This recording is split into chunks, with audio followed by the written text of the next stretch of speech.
বেশিরভাগ অংশ পুড়ে গেছে, তবে মাথা একেবারেই ছিল না। হাতে চুরি থাকায় দেহটি মহিলা বলে ধারণা করা হচ্ছে।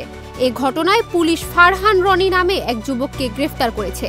তিনি উপজেলার দক্ষিণ ইউনিয়ন যুবলীগের সাধারণ সম্পাদক শাহনেওয়াজ ভুইয়ার ছেলে। সে চিহ্নিত মাদক ব্যবসায়ী।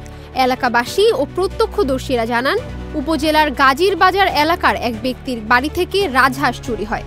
গত মঙ্গলবার সকাল 7টার দিকে হাঁস খুঁজতে এসে শাহনেওয়াজ ভুইয়ার জায়গায় পরিত্যক্ত টিনের ভাঙ্গা ঘর থেকে ধোঁয়ার গন্ধ বের হতে দেখেন।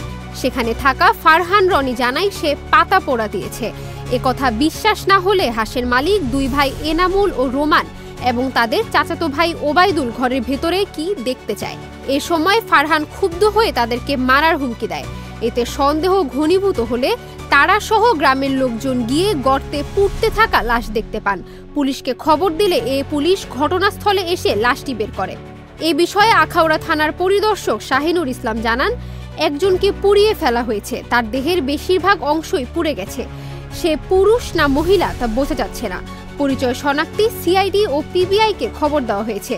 পরে ঘটনাস্থানে সিআইডি এসে আসামি রনিকে গ্রেফতারের পর তার স্বীকারোক্তিতে রনির বাড়ি থেকে 100 গজ দূরে একটি গর্তের ভিতর থেকে ওই মহিলার কাটা মাথা উদ্ধার করা হয়।